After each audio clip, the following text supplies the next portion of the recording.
जब आते हो तो कैसे आते हो, कैसा रास्ता है? आते हैं तो एकदम रेंगली रहता है, इसी बारिश में तकलीफ होता है। तकलीफ होता है। इनका कहना है कि जो आते हैं खेत का रास्ता है डनेड है, तकलीफ होता है, गिर जाते हो। यह सब बारिश आता है तो गिर जाते हैं सब। तो कैसे डेली आते हो स्कूल? यस। मन नहीं करता कि बारिश हो रहा था आज स्कूल ना जाए? नहीं, बारिश होता है तो अभी आते हैं सब छाता लेकर।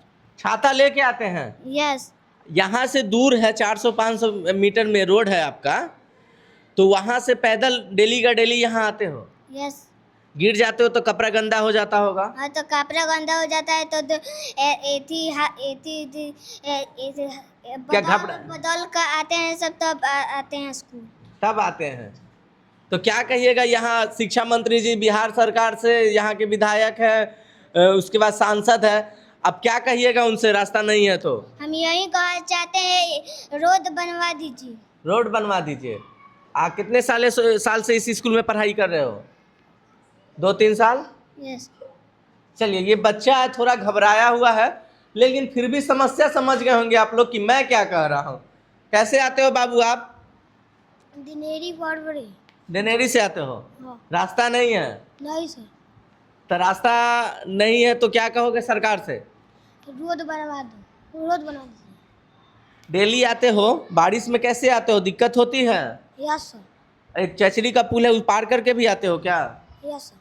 वहाँ से फिर देखिए एक चचरी का पुल है, आपको हम विजुअल चला देते हैं, वहाँ से बच्चे आते हैं फिर आते हैं, तो यहाँ पे उनको रास्ता नहीं मिलता है। अगर शिक्षा सुधारना है तो ऊपर से जब तक सरकार नहीं लगेगी तब तक शिक्षा व्यवस्था नहीं सुधरेगी। स्कूल का व्यवस्था बिल्कुल ही सही है, लेकिन स्कूल आने का रास्ता सही नहीं है। क्या बाबू, रास्ता तो सही नहीं है? नहीं सर।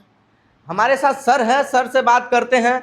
ये सर दिन रात लगे हैं इन बच्चे के भविष्य के लिए। आप सरकारी बहुत सारे स्कूल में ऐसा चीज़ नहीं देखेंगे। सर आप यहाँ आइएगा। सर ये बच्चे बोल रहे हैं कि रास्ता नहीं है आपके स्कूल तक का आने का। जी सर, बहुत रास्ता के तो बहुत कठिनाइयाँ हैं यहाँ पे।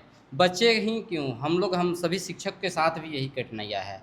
यदि हम लोग गाड़ी से आते भी हैं, है ना, तो जी हम सर। लोग को यहाँ से 500 मीटर दूर पे ही हम लोग अपनी गाड़ी लगाना पड़ता है। वहाँ से पैदल चल के आते हैं। गाड़ी इवन की 4 लाइन से भी यदि आते हैं तो गाड़ी आने तक की सुविधा नहीं है इस गांव में, है ना। एक तो गांव का रास्ता है बट मेन लाइन से नहीं जुड़ा हुआ है, फिर भी हम लोग उस रास्ते में आते, उस रास्ते के पार करके हम लोग आते हैं यहाँ पढ़ाने के लिए बच्चों को। सर कितने साल से इस स्कूल में आप पढ़ा रहे हैं? अप्रोक्स हम यहाँ पे 4 साल से हैं सर। 4 साल से हैं। ये स्कूल आपको पता है कि कब बनी थी? सर ये स्कूल तो 2007 में ही बनी हुई। 7 में बनी थी।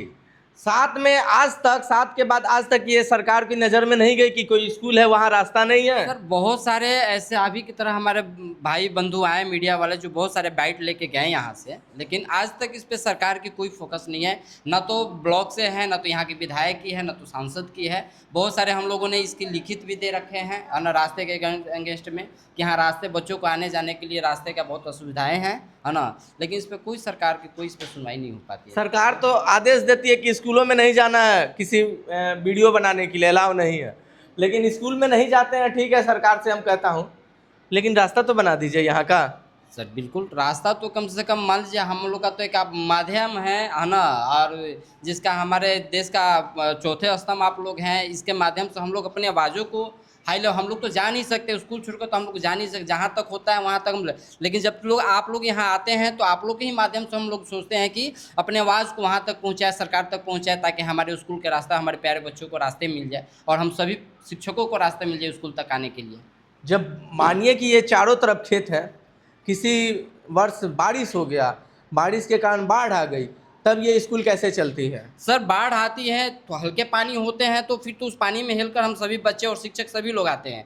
यदि ज़्यादा पानी हो जाता है, डूबने लायक हो जाती है ना, तो फिर यहाँ से हम लोग शिफ्टिंग कर लेते हैं, इन्फॉर्मेशन दे देते हैं अपने कार्यालय को, बीआरसी को, उसके बाद हम लोग शिफ्ट हो जाते हैं। यहाँ आंगनबाड़ी जो है हम लोग का रोड पे है ना, उसमें भी एक कल ही रूम है ना, उसमें शिफ्ट करके इतने बच्चे को, कुछ को रूम में पढ़ाते हैं, कुछ को वहाँ पे पेड़ है ना, बरगद का पेड़ है, उसके पेड़ के नीचे बैठ कर पढ़ाते हैं, लेकिन हम लोग कंटिन्यू क्लास चलाते हैं। अच्छा, रास्ता नहीं निकलने का मुख्य कारण क्या है? सर रास्ता नहीं निकलने का अब मुख्य कारण क्या बताए, यहाँ का गांव को आसपास का जो जिनका अपना निजी खेत है ना, उनसे भी बात करने पे ये एक से बात किया जाता है तो दूसरे फिर उससे नाखुश हो जाते हैं यदि दूसरा एग्री भी होते हैं तो तीसरे नाखुश हो जाते हैं। अब इससे हम लोग तो गांव वाले लोगों से तो हम लोग समझौता करते हैं कि कम से कम बच्चे, इस गांव का बच्चे जो है आप ही के बच्चे हैं, ना कि हम मेरे बच्चे हैं, आप लोग रास्ता का कोई निदान निकाल दिया जाए, है ना। यहाँ पे मुखिया जी लोगों के पास भी हम लोगों ने इस समस्या का समाधान किए थे, पहुँचाए थे, समस्या को सब पहुँचाए हुए थे। मुखिया जी भी आके गाँव वाले लोगों से मिले, लेकिन कहने का मतलब है तब तक अधिकारी का अपर लेवल से लोग कुछ नहीं इस पे मिले लगेंगे तब तक तो कोई हम लोग के पास की तो बात नहीं है। मतलब गांव वाले को पैसा चाहिए आमतौर पर कहें तो नहीं, रास्ता। पैसा के लिए नहीं कर रहे हैं, ये समाज सेवा जो यहाँ अपना जो स्कूल बना हुआ है, तो निजी तो गवर्नमेंट के स्कूल तो निजी तो गवर्नमेंट की ज़मीन तो नहीं है, किन्हीं का ज़मीन ही डोनेट किया हुआ है, तो ये हम नहीं कह सकते हैं कि पैसे के अभाव। अब जिस तरीके से हो, लेकिन गवर्नमेंट अपना जो है अपना इस चीज़ को देखे। हम लोग तो अपना बाइट आप लोग दिखा ही रहे हैं कि रास्ते की कितनी समस्याएँ हैं हम लोग की। सरकार से हमारा यही अपेक्षाएं हैं कि हम लोग को, आप इस बाइट को देख रहे हैं तो सरकार से ये अपेक्षा है कि हमारे बच्चे को आने के लिए, बच्चे को अच्छे भविष्य बनाने के लिए, इस स्कूल के लिए, इस गांव के लिए रास्ता का कम से कम कल्याण कर दें। सर